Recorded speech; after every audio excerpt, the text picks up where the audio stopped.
So today I wanted to talk about a recent inpatient hospitalization that I went through. And I went through it because I was impulsive and took too much of my medication. Let me reiterate, it was unintentional. But however, with my past, they had to admit me to make sure that. Sorry, this cat's chewing on my USB cable. To make sure that I was not, a liability for the hospital. And admittedly, it went really well. I had a great psychiatrist who put me on a new med regimen that I can already feel is working. Oh, excuse me. So that's a good thing. But two other borderlines, I just wanted to say that I almost died. My heartbeat, my pulse dropped to 29 and my O2 dropped to 80. And if you know anything about those numbers, it's really bad. And I came out of it. Oh, well, first, then they put me on propofol. Yeah, propofol. And I had an allergic reaction to the propofol. So I had to be moved. Excuse me. Sorry, it's so early in the morning for me. I had to be moved to ICU and then critical care and then stable care. And I had a hard time convincing the psych emergency room doctor that I was not intentionally trying to hurt myself. Because, my past is my past and it follows me. So, based on my prior inpatient hospitalizations, they admitted me. And at first I was really upset.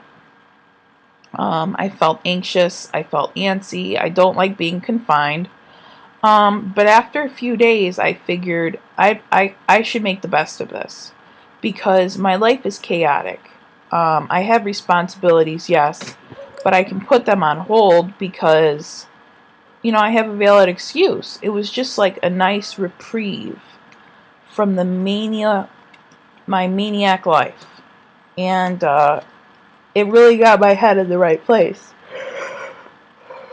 I'm not saying that that's going to last forever. I need more help. I need more, therapy. So it could, happen again. Hopefully it won't.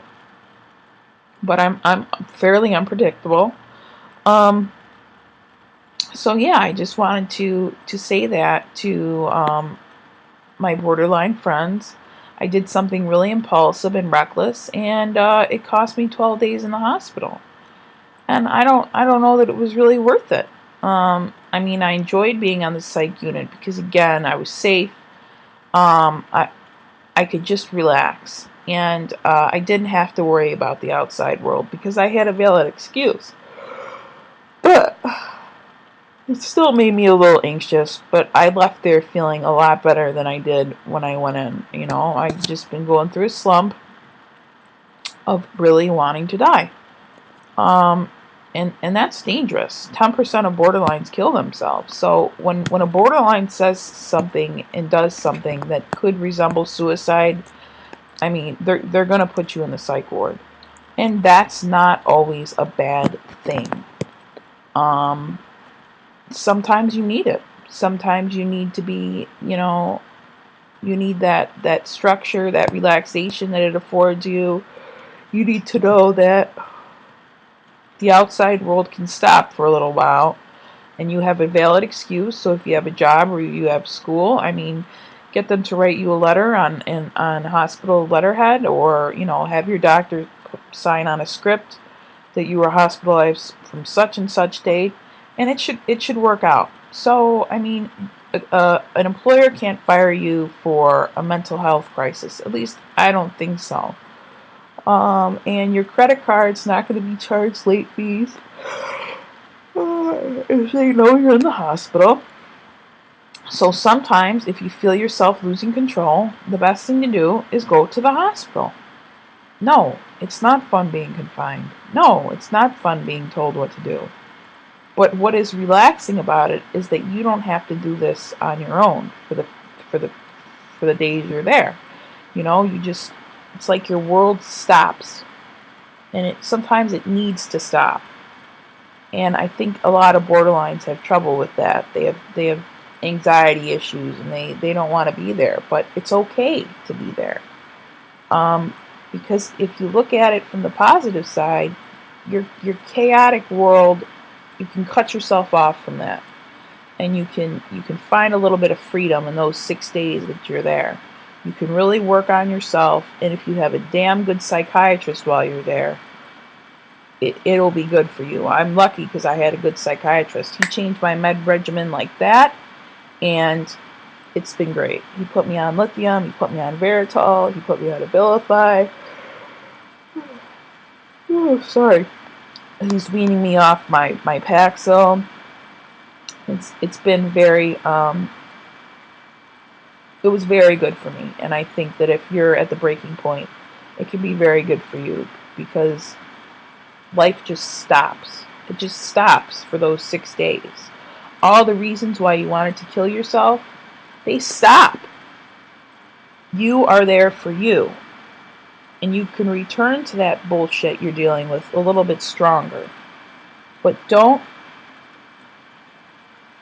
not take advantage of it. It's there to help you. Your life it's going to slow down. You don't have to deal with things that are making you stressed out, and you kindly explain to people that call you that are going to stress you out that you're in the hospital, you're trying to relax, and now is not the time. And I know a lot of us fear abandonment, but sometimes we have to learn to set boundaries. I know a lot of us have issues with boundaries. You need to set a boundary for yourself. If you don't want to talk to someone because they're going to make you antsy, don't talk to them. I had a couple of people call me in the hospital, and I just said I was sleeping, because I didn't want to hear their bullshit. This was my time, not their time. So yeah, that's the best advice I can give you. It doesn't make you a loser or whatever for being in the hospital. It doesn't make you a loser. I was in there with extremely normal people who just went through really bad circumstances. So, yeah, if you need to take a, gosh, I'm yelling so much. If you need to take a vacation from life when it becomes too overwhelming and it's really leaving you feeling hopeless and helpless, then you need to take advantage of this resource. Research the hospitals around you, research what one has the best rep, and go there. And you should be satisfied. I mean, it's not hard if you're in a good hospital. All right, well, I'm going to stop because I'm yawning now. So I'll talk to you guys later.